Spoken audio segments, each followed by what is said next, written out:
Good evening. I'm Robert MacNeil in New York. And I'm Jim Lehrer in Washington. After our summary of the news this Wednesday, we get the latest on the new arrest in the World Trade Center bombing. 3 key Republicans in Congress sort through the loyal opposition's stance on the Clinton economic plan. And essayist Jim Fisher talks about an old sea bag. Part of helping the world live and communicate better is keeping it well informed.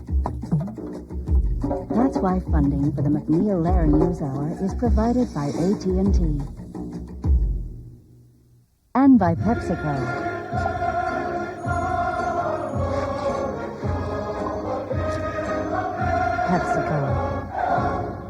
And by the Corporation for Public Broadcasting and viewers like you. A Kuwaiti-born U.S. citizen was charged today in the World Trade Center bombing. He was identified as 25-year-old Nidal Ayyad, a chemical engineer from New Jersey. He's the third person held in the explosion, which killed 5 people and injured more than 1,000. Ayyad appeared in a federal court in New Jersey this afternoon. He was charged with aiding and abetting in the blast and was ordered held without bail. He's described as an associate of Mohammed Salameh, who was the first suspect arrested in the case. This afternoon, FBI agents searched Ayyad's suburban New Jersey home for evidence. Ayyad was reported to have access to a facility where the bomb-making materials were stored. This afternoon, an FBI spokesman described the links between Ayyad and Salameh. He said one was a red GM car rented by Ayyad 11 days before the blast. On February 23rd, when the van believed to have been used in the World Trade Center bombing was rented in Jersey City, Salameh was accompanied by a second person who was driving a red General Motors sedan, which was described as appearing to be a rental-type vehicle. Investigation has also revealed that on February 25th, a series of phone calls were placed from a payphone, which was located in the lobby of the rental storage facility on Mallory Avenue in Jersey City, to Ayyad's office telephone. Investigators believe materials used in the explosion were stored at this facility. Esposito said other suspects were being sought, but the FBI felt Ayyad and Salameh were 2 of the main players in the bombing. Salameh has denied any involvement. Ayyad has not yet responded to the charges, but has a hearing scheduled for Friday. We'll have more on this story right after the news summary. Jim? Secretary of State Christopher extended invitations today for a new round of Middle East peace talks. They are scheduled for April 20th in Washington. The Palestinian spokeswoman said her delegation would not attend as long as Israel refused to take back 400 Palestinians deported in December. Secretary Christopher said he was still optimistic about the talks. He spoke at a Washington news conference.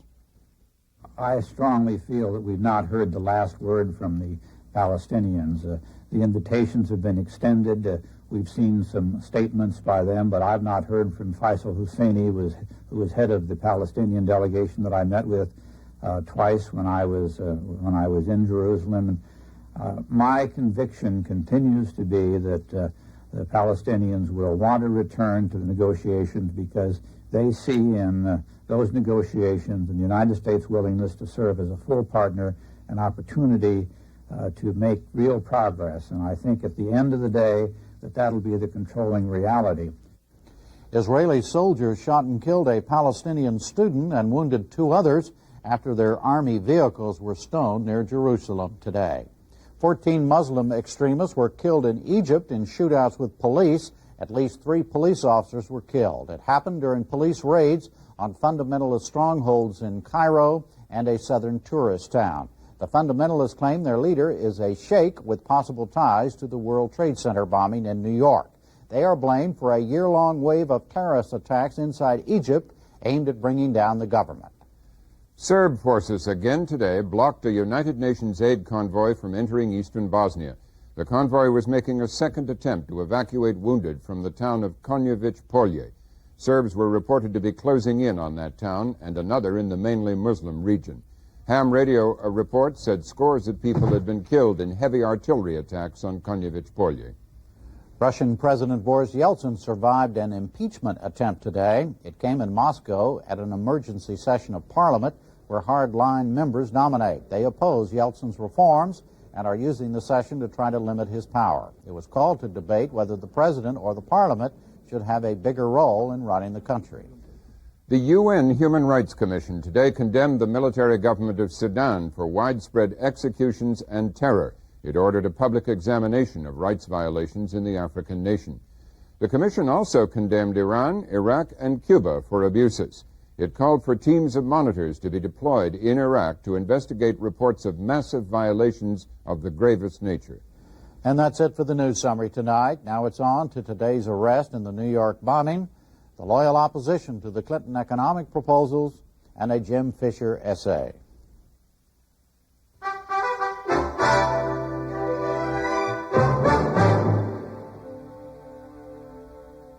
The latest arrest in the World Trade Center bombing is our lead tonight. Nidal Ayyad, a 25-year-old chemical engineer from New Jersey, was charged today in a federal court in New Jersey with aiding and abetting in the crime. Ayyad, a Kuwaiti-born U.S. citizen, is the second person linked directly to the bombing by the FBI. He's alleged to be an associate of Mohammed Salameh, the 25-year-old Jordanian arrested last week in connection with the bombing. It killed 5 people and injured 1,000.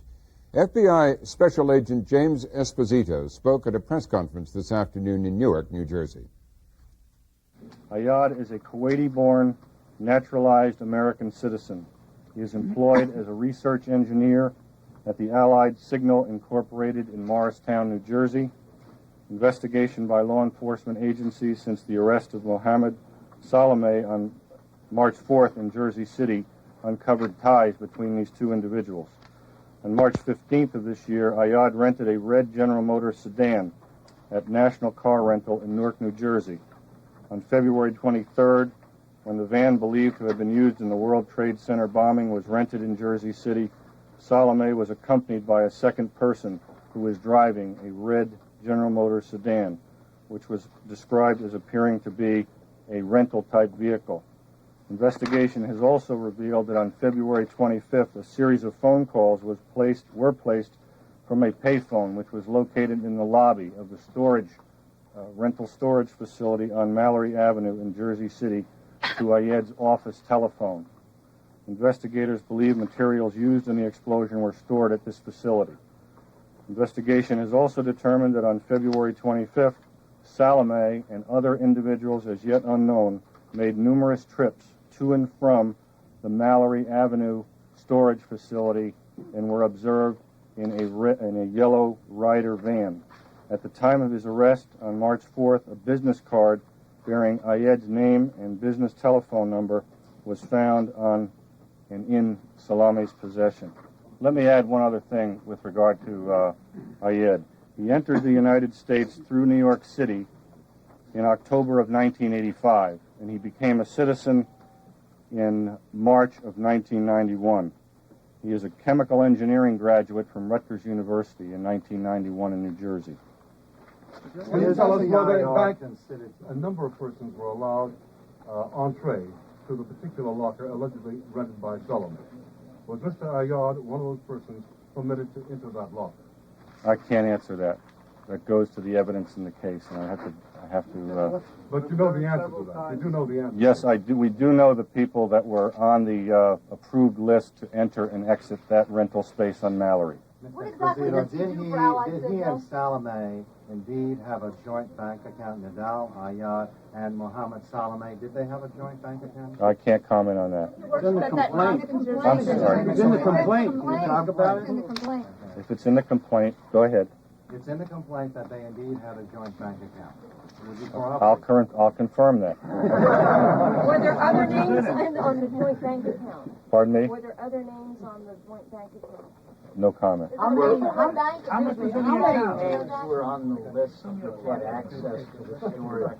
There were several.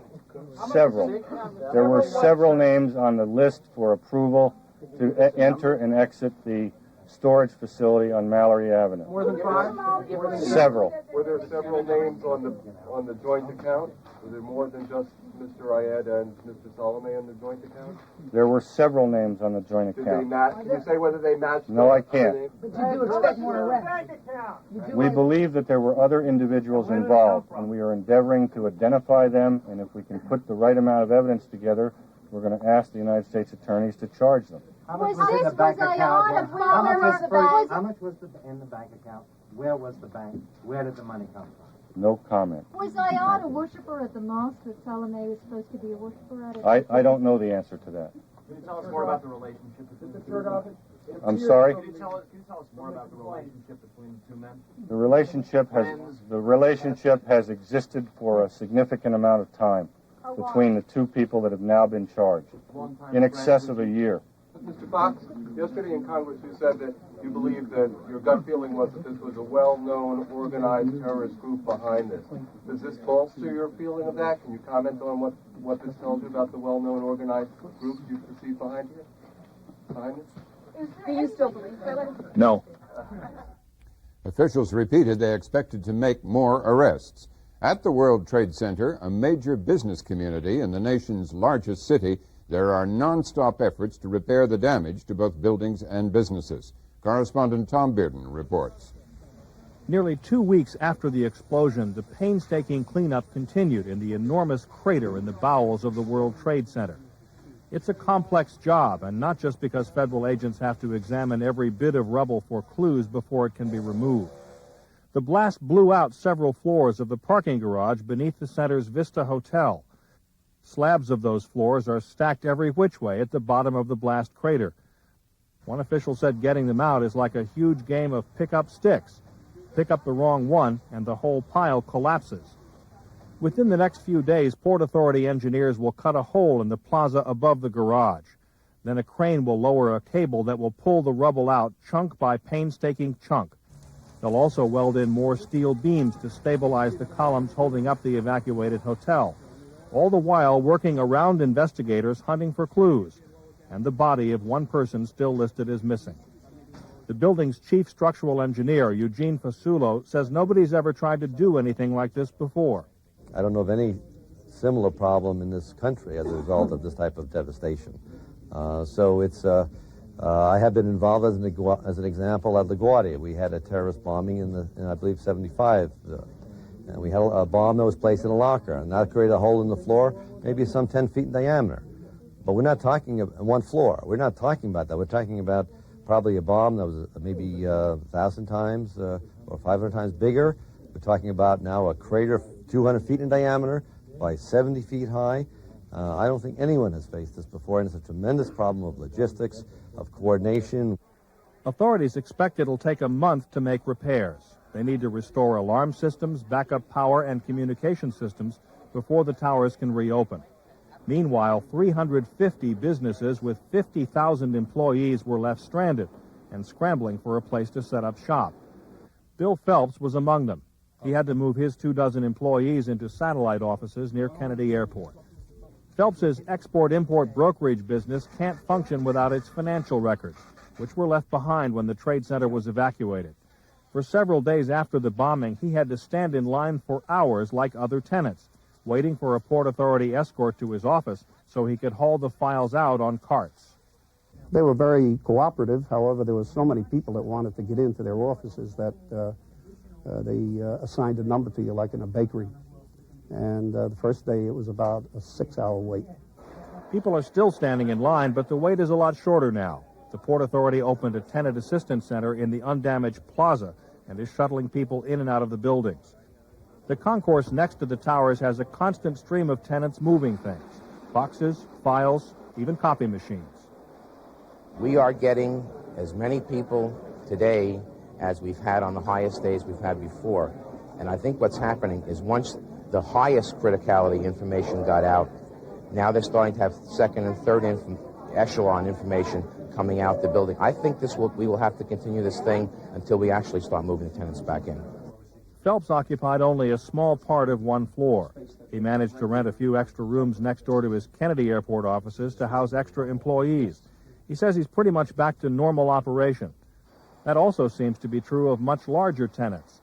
The biggest tenant was the Dean Witter Brokerage House. It had 4,500 people occupying 30 floors in one tower. The company moved much of its operation to other buildings they owned in the city that were mostly empty. And for most tenants, additional space wasn't hard to come by. In fact, vacancy rates in downtown Manhattan are such that all of the trade center's tenants were relocated within just a few days. even though the two closed towers alone account for 8% of all office space in Lower Manhattan. There's been a lot of local speculation that some tenants simply won't come back, reluctant to renew their leases for fear of future terrorist acts. But the president of the New York Real Estate Board, Stephen Spinola, doesn't think the Trade Center's vacancy rate will be substantially different a year from now just because of the bomb. I think it is the economy. It may be the bomb today. Today, a month from now, people are going to realize that the bomb took place, and it's going to be a factor. But as we move away from the tragedy, the bomb is not going to be a factor. It's going to be the economy, and that they will compete. The World Trade Center will compete like other buildings in Lower Manhattan. Most current tenants who have spoken to reporters say they want to stay at the Trade Center. So does Bill Phelps.